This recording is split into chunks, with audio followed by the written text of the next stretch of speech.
नमस्कार दोस्तों, ये video editorial compilation for mains का पार्ट है। आप प्लेलिस्ट में जाके एडिटोरियल की वीडियोस पेपर वाइज और टॉपिक वाइज देख सकते हो। और अगर आप दिसंबर 2019 के बाद की वीडियोस को देखना चाहते हो तो वीडियो के नीचे मौजूद ज्वाइन बटन की सहायता से आप मेंबरशिप को ज्वाइन कर सकते हो। चलिए डिस्कशन स्टार्ट करते हैं। आप जीएस पेपर 3 के इन टॉपिक्स से आर्टिकल को रिलेट कर सकते हो। देखो, आज के समय में क्लाइमेट चेंज हो रहा है और अब ये एक रियलिटी है। हम क्या कर सकते हैं?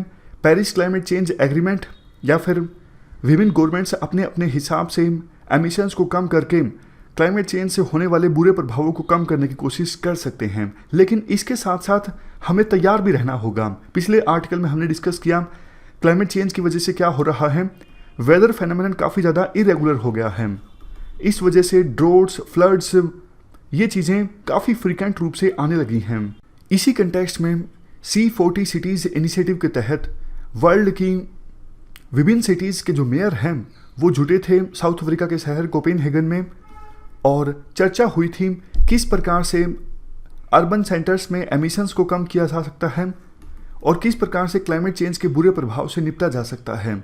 अल गोर जो USA के वाइस प्रेसिडेंट रहे हैं और इन्वायरमेंट के लिए काफ़ी काम करते हैं, इनका बोलना ये है, देखो सिटीज़ जो हैं वो बेहतर काम कर सकती हैं क्लाइमेट चेंज से निपटने के लिए, क्योंकि नेशनल गवर्नमेंट्स, स्टेट गवर्नमेंट्स, उनको तो बहुत सारे स्टेक होल्डर्स के इंटरेस्ट कंसीडर करने होते हैं। तो स्टेट गवर्नमेंट, नेशनल गवर्नमेंट्स वो उतना डेडिकेटेड ढंग से क्लाइमेट चेंज से निपटने के लिए काम नहीं कर सकती सिटीज़ में, जितना कि सिटीज़ का जो एडमिनिस्ट्रेशन है यानी मेयर हैं वो लोग कर सकते हैं। आगे आर्टिकल में कुछ डेटा दिया जाता है।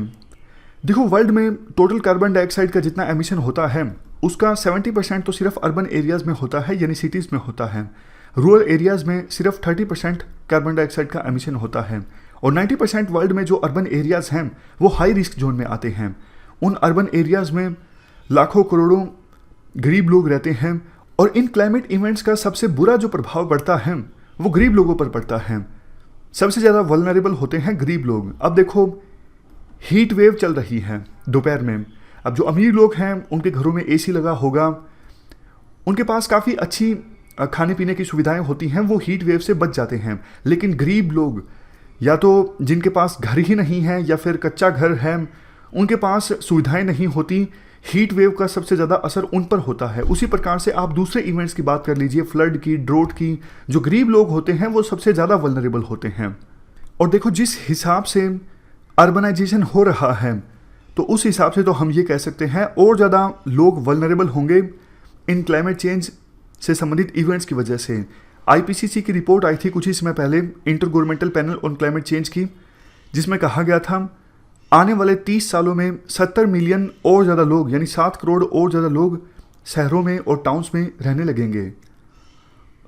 तो इसलिए देखो, सिटीज़ को और स्टेट गवर्नमेंट्स को पहले से तैयार रहना चाहिए, ताकि फ्यूचर में अगर इस प्रकार की क्लाइमेट चेंज संबंधित इवेंट्स आती हैं, हीट वेव हो गया, ड्रोट हो गया, फ्लड हो गया, तो पहले से तैयार रहें, ज़्यादा जान माल का नुकसान ना हो।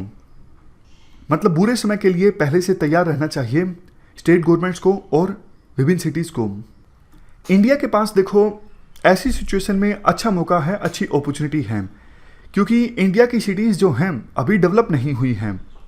हमें उन्हें डेवलप करना है, तो हम उन सिटीज़ को इस प्रकार से डेवलप कर सकते हैं कि डेवलपमेंट क्लाइमेट सेंट्रिक हो। इस समिट में विभिन्न सिटीज़ के मेयर्स ने काफ़ी सजेशंस दिए और ये भी बताया क्या वो कर रहे हैं क्लाइमेट चेंज से संबंधित इवेंट से निपटने के लिए। जैसे टोरंटो और बर्लिन, इनके मेयर्स ने ये कहा कि हमारे पास प्लान ये है, जो बिल्डिंग्स ऑलरेडी डेवलप हैं उनको इस प्रकार से इनोवेट किया जाएगा या फिर स्ट्रक्चर में बदलाव लाया जाएगा कि वो बिल्डिंग्स एनर्जी एफिशिएंट हों। और इसके अलावा हम ये कोशिश करेंगे जो ट्रांसपोर्ट इंफ्रास्ट्रक्चर है हमारी सिटीज़ में उससे एमिशंस कम से कम होता हो। इसके अलावा रोम सिटी की जो मेयर थी उन्होंने कहा हमारा प्लान ये है, हम डीजल एमिशंस को पूरी तरह से बैन कर देंगे, सस्टेनेबल शेयर्ड मोबिलिटी को हम एनकरेज करेंगे, जैसे बाइकिंग, वॉकिंग, ये सब चीज़ें। और चाइना की जो हैंगजोउ सिटी है वहाँ पर देखो अभी जो पब्लिक बाइसाइकिल शेयरिंग सिस्टम है लार्जेस्ट है, और स्मार्ट बस सर्विस की तरफ आगे बढ़ रही है चाइना की हैंगजोउ सिटी। उसके बाद हांगकांग ने इस प्रकार का इंफ्रास्ट्रक्चर डेवलप किया है, अगर सुपर टाइफून आते हैं, मतलब ट्रॉपिकल स्टॉर्म्स आते हैं, बहुत ज़्यादा बारिश हो जाती है, तो उसके लिए अंडरग्राउंड स्ट्रक्चर तैयार किया गया है, पानी को इकट्ठा करके उसे यूज़ किया जा सके बायोडाइवर्सिटी के लिए। सिंगापुर भी कार्बन एमिशंस पे टैक्स लगाएगा ताकि कार्बन का जो एमिशंस हैं वो कम से कम हो। इसके बाद नोवो नोर्डिस्क, ये देखो एक हेल्थ केयर कंपनी है जो विभिन्न सिटीज़ के मेयर्स के साथ पार्टनरशिप इस्टेब्लिश करना चाहती है ताकि डायबिटीज़ जो बहुत ज़्यादा लोगों को होने लगी है वो ना हो, और इसके लिए बाइकिंग, वॉकिंग, अर्बन मोबिलिटी, अगर इस तरफ ध्यान दिया जाए तो डायबिटीज़ के केसेस कम हो सकते हैं। तो इसी वजह से ये Novo Nordisk health care company partnership establish करना चाहती है विभिन्न सिटीज़ के मेयर्स के साथ। इसी C40 समिट में कोलकाता को अवार्ड मिला ग्रीन मोबिलिटी के लिए। कोलकाता में काफ़ी सारी बसेस चलती हैं अब जो इलेक्ट्रिसिटी की सहायता से चलती हैं, ई बसेस, तो एमिशंस काफ़ी कम होता है, इस वजह से कोलकाता को अवार्ड दिया गया है ग्रीन मोबिलिटी के लिए। दिल्ली के चीफ मिनिस्टर अरविंद केजरीवाल ने भी इन्फॉर्म किया डेलीगेट्स को कि हमारा लक्ष्य ये है, हम दिल्ली में 1000 के आसपास इलेक्ट्रिक बसेस को सड़कों पर लाएंगे, ट्रीज़ को प्लांट करेंगे मैसिव स्केल पर। हार्मफुल केमिकल्स की वजह से इन्वायरमेंट को जो नुकसान पहुंचता है हम उस पर भी लगाम लगाएंगे, और दिल्ली की हवा को क्लीन करने के लिए एक स्पेशल टास्क फोर्स का भी गठन कर दिया गया है। ये प्रायोरिटीज़ देखो हमारे देश में सभी सिटीज़ की होनी चाहिए। देखो हमारी सिटीज़ के पास, जैसा हमने डिस्कस किया, अपॉर्चुनिटी है, वो तेज़ी से एक्सपेंड हो रही हैं। तो अगर सिटीज़ का प्रशासन ध्यान देता है तो हम सिटीज़ का इंफ्रास्ट्रक्चर उसी हिसाब से बना सकते हैं कि क्लाइमेट चेंज से संबंधित इवेंट्स का कम से कम असर होगा। इसके लिए हमें चाहिए इनोवेशन, इसके लिए हमें चाहिए टेक्नोलॉजी, इसके लिए हमें चाहिए पैसा।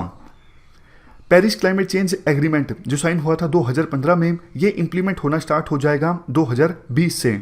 लेकिन देखो दुखद बात ये है, सेंट्रल गवर्नमेंट के द्वारा या फिर स्टेट गवर्नमेंट्स के द्वारा सिटीज़ को मदद नहीं दी जा रही है। इवन आप यूँ भी कह सकते हो, सेंट्रल गवर्नमेंट के द्वारा स्टेट गवर्नमेंट्स को कैपेबल नहीं बनाया जा रहा है कि आप इस एग्रीमेंट को इम्प्लीमेंट करने के लिए काम करें। तो ये जो सेंट्रलाइज्ड अप्रोच है क्लाइमेट चेंज से निपटने के लिए, ये सफल साबित नहीं होगी।